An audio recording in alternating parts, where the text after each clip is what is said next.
तो आज हम लोग शुरू करने वाले हैं क्लास 12 का एक जो पोएम है फ्लैमिंगो बुक का कीपिंग क्वाइट, जिसके पोएट हैं Pablo Neruda.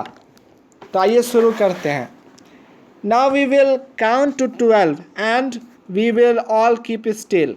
For once on the face of the earth, let's not speak in any language. Let us stop for 1 second and not move one arm so much.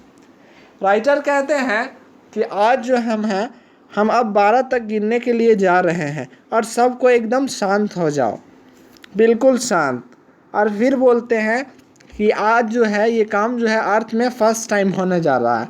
Let's not speak in any language. और अभी जो हम लोग जब मैं 12 तक गिनूंगा तो उसके बाद कोई भाषा नहीं बोलेगा, कोई भी भाषा, और एकदम सब खामोश रहेगा और अपने हाथ को भी है जो नहीं हिलाना है। It would be an exotic movement without rush without engine. Writer कहते हैं कि ये एक मतलब नया मूवमेंट होगा जो लोग ने अभी नहीं देखा होगा, लेकिन वे बहुत खूबसूरत मूवमेंट होगा, बिना धक्का मुक्की किए हुए और बिना हल्ला किए हुए। We would all be together in a sudden strangers। और हम लोग बिल्कुल सब साथ होंगे।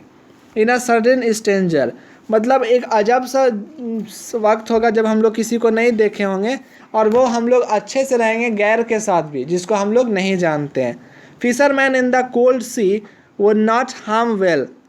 कहते हैं कि इस वक्त जो है जो फिशरमैन है, जो मछुआरे हैं, वो भी जो है समुद्र में जो मछली मार रहे हैं उनको परेशान नहीं करेंगे, यानी उसको नहीं मारेंगे। And the man gathering salt would look at his hurt hand. और जो इंसान नमक की जगह में काम करते हैं वो अपने हाथ को के छाले को देखेंगे जो कि उनके काम करने के वजह से हाथ में पड़ गया है। Those who prepare green war with a gas. फिर राइटर बोलते हैं जो कि ग्रीन वार कर रहे थे। ग्रीन वार यानी नेचर के साथ लड़ाई, यानी जैसे हम लोग अब कैसे हार्म कर देते हैं अपने फ़ायदे के लिए, गाड़ी चला रहे बेमतलब का धुआं निकाल रहे हैं, फिर घर बना रहे तो नेचर को ध्यान हम लोग नहीं देते हैं। तो राइटर उनके बारे में बोलते हैं कि जो जंग कर रहे हैं नेचर के साथ, वार विथ गैस जो हथियार से जंग कर रहे हैं, वार विथ फायर जो बड़ी बड़ी जंग करे जैसे एटॉमिक पावर से, विक्ट्री विथ नो सर्वाइवर और वो वैसा जीत है जिसमें कोई सर्वाइव नहीं करेगा। Would put on the clean cloth और वो चाहते हैं कि सबको भूल जाओ और सब साफ सुथरे कपड़े पहन लो। And walk about with their brothers और अपने भाइयों के साथ चलो। इनका कहना यहाँ पे ये है कि हम लड़ाई को ख़त्म करके सब एक साथ रहें और एकदम शांत रहें। In the shades doing nothing और एकदम ऐसा पेड़ के छाँव में जहाँ पे कोई कुछ नहीं करेगा। What I want should not be confused।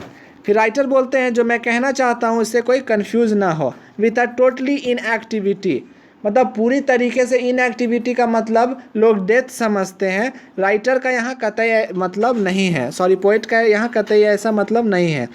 Life is a what is it about. Writer बोलते हैं कि ज़िंदगी वो है बस जो उसका मकसद है। I want no truck with death. फिर राइटर क्लियर करते हैं कि मैं किसी को यहाँ मौत से कनेक्शन नहीं कर रहा हूँ, मैंने खामोश रहने को मैं मौत नहीं बोल रहा हूँ।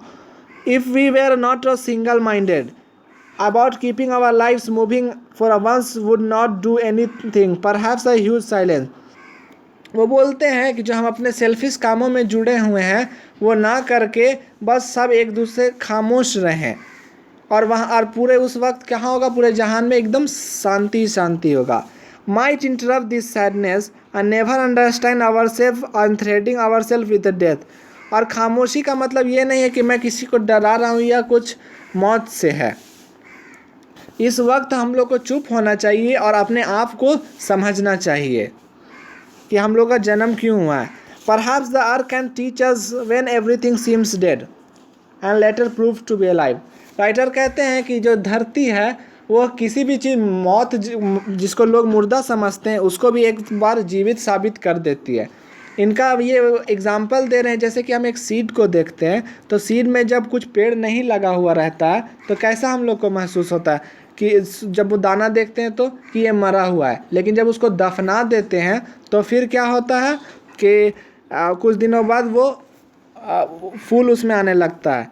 जो कि प्रूफ करता है कि वो अब अलाइव है।